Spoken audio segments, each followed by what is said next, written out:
तो हेलो प्यारे बच्चों, आप लोग कैसे हो। आई होप आप लोग मस्त होंगे, स्वस्थ होंगे तथा अपनी पढ़ाई को मन लगाकर कर रहे होंगे। मैं नीतीश भैया आप सबों के बीच लेकर आ गया हूँ Bihar board class 10th Sanskrit chapter 2 Pataliputra Vaibhavam के संपूर्ण व्याख्या को लेकर आपके प्यारे से YouTube channel success competition centre पर। तो चलिए वीडियो को बिना देरी किए हुए शुरू करते हैं। द्वितीय पाठ है आपका पाटलिपुत्र वैभवम। बिहार राज्यस्य राजधानी नगरम पाटलिपुत्रम सर्वेषु कालेषु महत्वं धारयत्। अस्य इतिहासः सार्धसहस्रद्वयवर्ष परिमितिः वर्तते।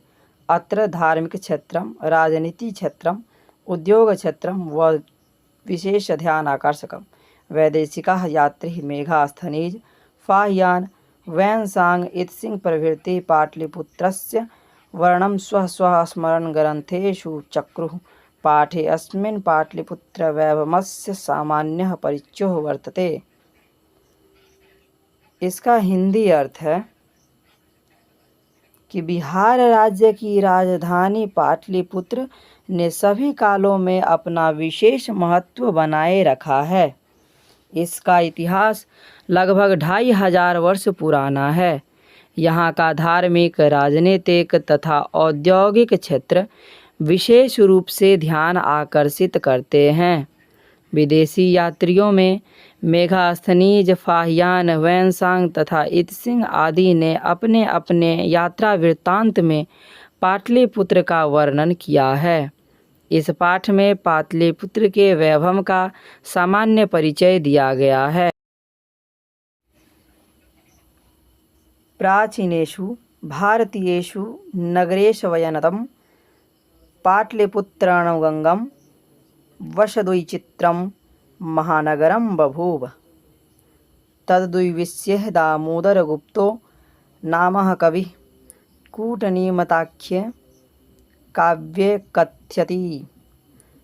असति महितलतिलकं सरस्वतीकुलगिरिहं महानगरं नामना पाटलिपुत्रं परिभूतपरन्दरस्थानम्। इसका हिंदी अर्थ होगा कि प्राचीन भारतीय नगरों में पाटलिपुत्र एक प्रमुख नगर था। यह गंगा नदी के किनारे बसा हुआ एक अत्यंत सुंदर और विशाल महानगर था। इसके विषय में दामोदर गुप्त नामक कवि ने कूटनीमताख्य नामक काव्य में वर्णन किया है कि यह पृथ्वी का तिलक है, यानी श्रृंगार है, तथा विद्या की देवी सरस्वती का निवास स्थान रूप में महान नगर है।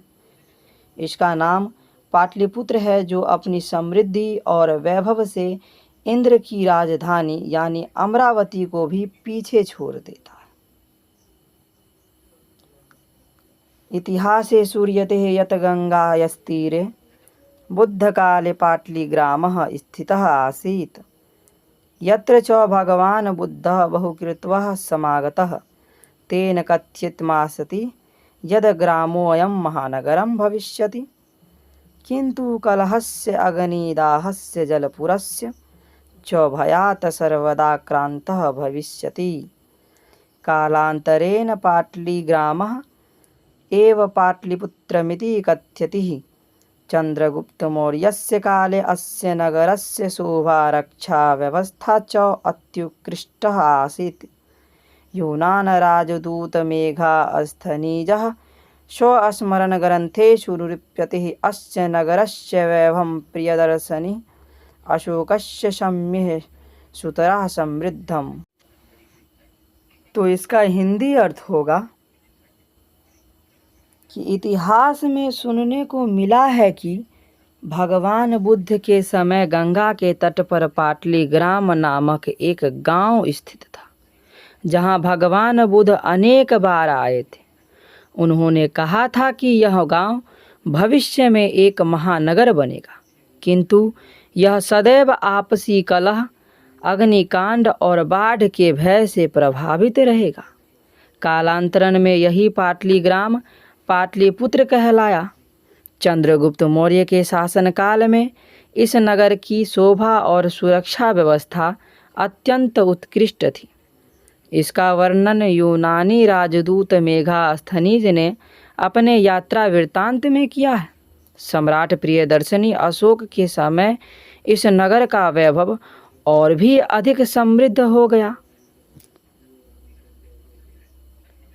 बहुकालम पाटलिपुत्रस्य प्राचीना सरस्वती परंपरा प्रावर्तत इति राजशेखरः स्वकाव्यमीमांसा नामके कवि शिक्षा प्रमुखे ग्रंथे सादरम स्मरति।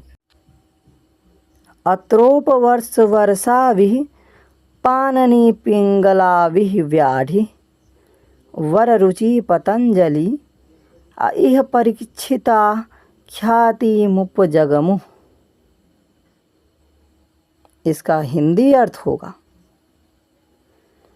कि बहुत लंबे समय तक पाटलिपुत्र की प्राचीन विद्या परंपरा यानी सरस्वती परंपरा चलती रही है।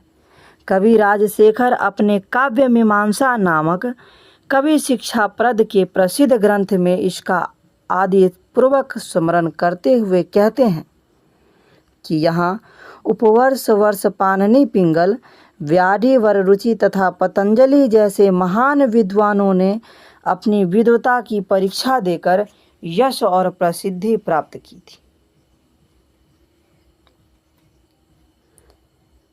कविपयेषु प्राचीन संस्कृत ग्रंथेषु पुराणादेषु पाटलिपुत्रस्य नामान्तरं पुष्पपुरं कुसुमपुरं वा प्राप्यते। अनेन ज्ञायते यत् नगरस्य समीपे पुष्पाणां बहुमुत्पादनं भविष्यति स्म। पाटलिपुत्रमिति शब्दोऽपि पाटलपुष्पाणां पुतलिका रचनामाश्रित्य प्रचलितः। शरदकाले नगरे अस्मिन् कौमुदीमहोत्सवः इति महानगरं समारोहः गुप्तवंशशासनकाले अतीव प्रचलितः। तत्र सर्वे जना आनन्दमग्नम् अभूत्। सम्प्रति दुर्गापूजा अवसरे तादृशः एव समारोह दृश्यते। तो इसका हिंदी अर्थ हो जाएगा कि कुछ प्राचीन संस्कृत ग्रंथों तथा पुराणों आदि में पाटलिपुत्र का दूसरा नाम पुष्पपुर या कुसुमपुर भी मिलता है। इससे ज्ञात होता है कि इस नगर के आसपास फूलों का बहुत अधिक उत्पादन होता था। पाटलिपुत्र शब्द भी पाटल यानी गुलाबी फूलों की पुतलिकाओं यानी मालाओं या सजावट के आधार पर प्रचलित हुआ। शरद ऋतु में इस नगर में कौमुदी महोत्सव नामक एक भव्य उत्सव गुप्त वंश के शासनकाल में अत्यंत प्रसिद्ध था। उस अवसर पर सभी लोग आनंद में मगन रहते थे। वर्तमान समय में दुर्गा पूजा के अवसर पर भी उसी प्रकार का भव्य समारोह देखने को मिलता है। कालचक्रवाशाद यद्यपि मध्यकाले पाटलिपुत्रं वर्षसहस्रपरिमितं जीर्णतामभूत् तस्य संकेते अनेकेषु साहित्यग्रंथेषु मुद्राराक्षसादेषु लभ्यते। मुगलवंशकाले अस्य नगरस्य समृद्धो जातः। आङ्ग्लशासनकाले च पाटलिपुत्रस्य सुतराः विकासो जातः। नगरमिदं मध्यकाले एव पटनेति नाम्ना प्रसिद्धमगात्। अयं च शब्दः पतनमिति शब्दात् निर्गतः। नगरस्य पालिका देवी पटनदेवीति अद्यापि पूज्यते। जिसका हिंदी अर्थ होगा कि कालचक्र के प्रभाव से यद्यपि मध्यकाल में पाटलिपुत्र लगभग 1000 वर्षों तक जीर्ण शीर्ण अवस्था में रहा। इसका संकेत मुद्रा राक्षस आदि अनेक साहित्य ग्रंथों में मिलता है। मुगल वंश के शासनकाल में इस नगर का पुनः उद्धार हुआ और अंग्रेज़ों के शासनकाल में पाटलिपुत्र का और भी अधिक विकास हुआ। मध्यकाल में ही यह नगर पटना नाम से प्रसिद्ध हो गया। यह पटना शब्द पतनम शब्द से निकलकर बना है। इस नगर की अध्याष्ठी देवी पटन देवी आज भी श्रद्धापूर्वक पूजी जाती है। सम्प्रति पाटलिपुत्रं पटना नाम नगरम् अति विशालं वर्तते, बिहारराज्यस्य राजधानी चास्ति। अनुदिनं नगरस्य विस्तारः भवति। अस्य उत्तरायां दिशि गंगा नदी प्रवहति। तस्याः उपरि गान्धीसेतु नाम एशिया महादेशस्य दीर्घतमः सेतुः किञ्चित् रेलयानसेतुरपि निर्मीयमानो वर्तते। नगरे अस्मिन् उत्कृष्टः संग्रहालयः, उच्चन्यायालयः, सचिवालयः, गोलगृहं, तारामण्डलं, जैविक उद्यानं, मौर्यकालीन अवशेषः, महावीरमन्दिरम् इत्येते दर्शनीयाः सन्ति।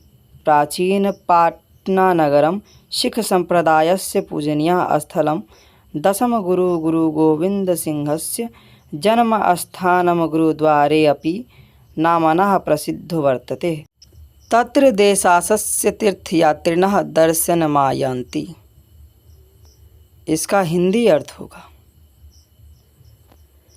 वर्तमान समय में पाटलिपुत्र यानी पटना नामक नगर अत्यंत विशाल है और बिहार की राजधानी है। प्रतिदिन इस नगर का विस्तार हो रहा है। इसके उत्तर दिशा में गंगा नदी बहती है। गंगा नदी पर गांधी सेतु, जो एशिया के सबसे लंबे पुलों में से एक है, स्थित है तथा एक रेल पुल का भी निर्माण किया जा रहा है। इस नगर में उत्कृष्ट संग्रहालय, उच्च न्यायालय, सचिवालय, गोलगृह, तारामंडल, जैविक उद्यान, मौर्यकालीन अवशेष तथा महावीर मंदिर आदि प्रमुख दर्शनीय स्थल हैं। प्राचीन पटना नगर में सिख धर्म का पवित्र तीर्थ स्थल 10वें गुरु गुरु गोविंद सिंह का जन्म स्थान गुरुद्वारा के नाम से प्रसिद्ध है। वहाँ देश विदेश से श्रद्धालु दर्शन करने आते हैं।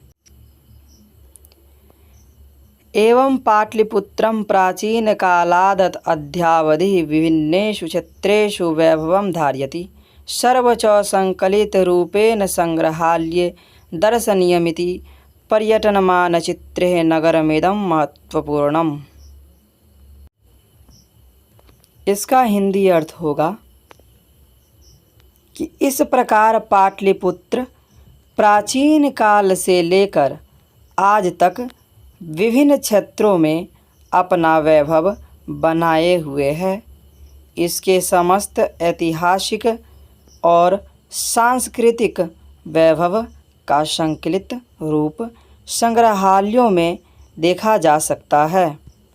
पर्यटन की दृष्टि से यह नगर अत्यंत महत्वपूर्ण है। अगर आप भी चाहते हैं कि इस अध्याय के ऑब्जेक्टिव और सब्जेक्टिव प्रश्न आप तक सबसे पहले पहुँचे, तो शाम 6:30 बजे जुड़ना न भूलें हमारे YouTube चैनल पर। और अगर यह वीडियो आपको पसंद आया हो तो वीडियो को लाइक करें तथा चैनल को सब्सक्राइब करें।